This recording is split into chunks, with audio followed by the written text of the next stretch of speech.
ಗೊರವನಹಳ್ಳಿ ಮಹಾಲಕ್ಷ್ಮಿ ಸನ್ನಿಧಾನಕ್ಕೆ ಹರಿದು ಬಂದ ಭಕ್ತ ಸಾಗರ.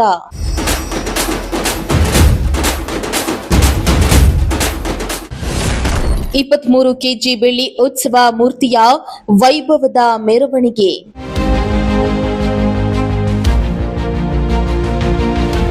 ಹೌದು, ತುಮಕೂರು ಜಿಲ್ಲೆಯ ಕೊರಟಗೆರೆ ತಾಲೂಕಿನ ಪ್ರಸಿದ್ಧ ಗೊರವನಹಳ್ಳಿ ಶ್ರೀ ಮಹಾಲಕ್ಷ್ಮಿ ದೇವಾಲಯದಲ್ಲಿ ವರಮಹಾಲಕ್ಷ್ಮಿ ಹಬ್ಬವನ್ನ ಭಕ್ತಿ ಭಾವದಿಂದ ಆಚರಿಸಲಾಯಿತು.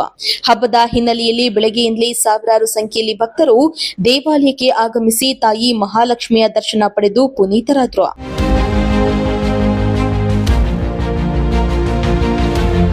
ಇನ್ನು ವರಮಹಾಲಕ್ಷ್ಮಿ ಹಬ್ಬದ ಪ್ರಯುಕ್ತ ತಾಯಿ ಮಹಾಲಕ್ಷ್ಮಿಗೆ ಪಂಚಾಮೃತಾಭಿಷೇಕ, ಕುಂಕುಮಾರ್ಚನೆ, ವಿಶೇಷ ಪೂಜೆ ಹಾಗೂ ಹೋಮ ಹವನ ಸೇರಿದಂತೆ ವಿವಿಧ ಧಾರ್ಮಿಕ ಕಾರ್ಯಕ್ರಮಗಳು ನೆರವೇರಿದವು. ಇನ್ನು ಮಧ್ಯಾಹ್ನ ವಿಶೇಷ ಮಂಗಳಾರತಿ ನಡೀತಾ ಇದ್ದು ಸಾವಿರಾರು ಭಕ್ತರು ಭಾಗವಹಿಸಿ ತಾಯಿಯ ಆಶೀರ್ವಾದವನ್ನ ಪಡೆದುಕೊಂಡರು.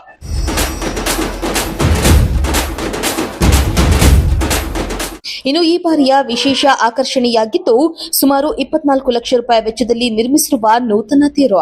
ಈ ತೇರಿನಲ್ಲಿ ಸುಮಾರು 23 ಕೆಜಿ ತೂಕದ ಬೆಳ್ಳಿ ಉತ್ಸವ ಮೂರ್ತಿಯನ್ನ ಪ್ರತಿಷ್ಠಾಪಿಸಿ ವೈಭವದ ಮೆರವಣಿಗೆ ನಡೆಸಲಾಯಿತು. ಮೆರವಣಿಗೆ ಭಕ್ತರ ಕಣ್ಮನ ಸೆಳೆಯಿತು.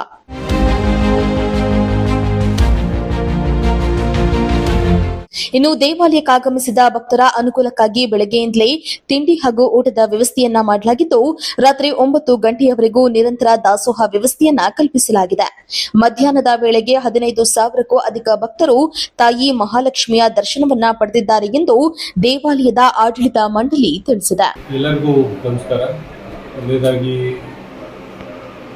ವರಮಹಾಲಕ್ಷ್ಮಿ ಹಬ್ಬದ ಶುಭಾಶಯಗಳನ್ನು ಕೋರ್ತಾ ಈ ದಿನ ಕೊರಟಗೆರೆ ತಾಲೂಕು ಗೊರವನಹಳ್ಳಿ ಕ್ಷೇತ್ರದಲ್ಲಿ ತಾಯಿ ಮಹಾಲಕ್ಷ್ಮಿಯ ದರ್ಶನಕ್ಕಾಗಿ ಸಾವಿರಾರು ಭಕ್ತಾದಿಗಳು ಬೆಳಿಗ್ಗೆಯಿಂದಲೇ ದರ್ಶನವನ್ನು ಪಡೀತಾ ಇದ್ದಾರೆ.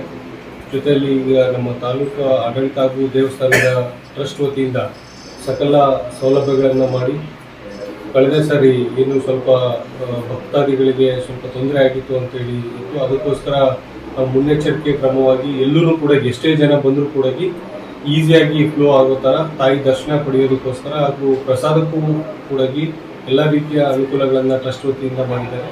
ಅದೇ ರೀತಿಯಾಗಿ ನಮ್ಮ ಪೊಲೀಸ್ ಇಲಾಖೆಯಿಂದಲೂ ಕೂಡ ಸೂಕ್ತ ಬಂದೋಬಸ್ತನ್ನು ಒದಗಿಸಿ ಎಲ್ಲೂ ಜನಗಳಿಗೆ ತೊಂದರೆ ಆಗಬಾರ್ದು, ಟ್ರಾಫಿಕ್ ಜಾಮ್ ಆಗಬಾರ್ದು ಹಾಗೂ ಸಾರ್ವಜನಿಕರಿಗೆ ಹಾಗೂ ಭಕ್ತಾದಿಗಳಿಗೆ ತೊಂದರೆ ಆಗಬಾರ್ದು ಅನ್ನೋ ರೀತಿಯಲ್ಲಿ ಎಲ್ಲ ಕ್ರಮಗಳನ್ನು ಕೈಗೊಂಡು ಭಕ್ತಾದಿಗಳಿಗೆ ತಾಯಿ ಆಶೀರ್ವಾದನ ಪಡೆಯೋದಕ್ಕೆ ಸೌಲಭ್ಯವನ್ನು ಮಾಡಿಕೊಟ್ಟಿದ್ದೀವಿ. ಭಕ್ತಾದಿಗಳು ಕೂಡ ಅಷ್ಟೇ ಶಾಂತ ರೀತಿಯಿಂದ ಒದಿಸಿ ತಮ್ಮ ಸರ್ದಿ ಬಂದಾಗ ದರ್ಶನ ಮಾಡಿಕೊಂಡು ಹೋಗ್ಬೇಕಂತೇಳಿ ನಾನು ಮನವಿ ಮಾಡ್ತೀನಿ. ಇನ್ನು ಭಕ್ತರ ಸುರಕ್ಷತೆ ಹಾಗೂ ಮೂಲಭೂತ ಸೌಕರ್ಯಕ್ಕೆ ಆದ್ಯತೆಯನ್ನ ನೀಡಲಾಗಿದ್ದು ಪೊಲೀಸ್, ಕಂದಾಯ ಇಲಾಖೆ ಹಾಗೂ ದೇವಾಲಯದ ಆಡಳಿತ ಮಂಡಳಿ ಸಮನ್ವಯದಿಂದ ಅಗತ್ಯ ವ್ಯವಸ್ಥೆಯನ್ನ ಮಾಡಲಾಗಿದೆ.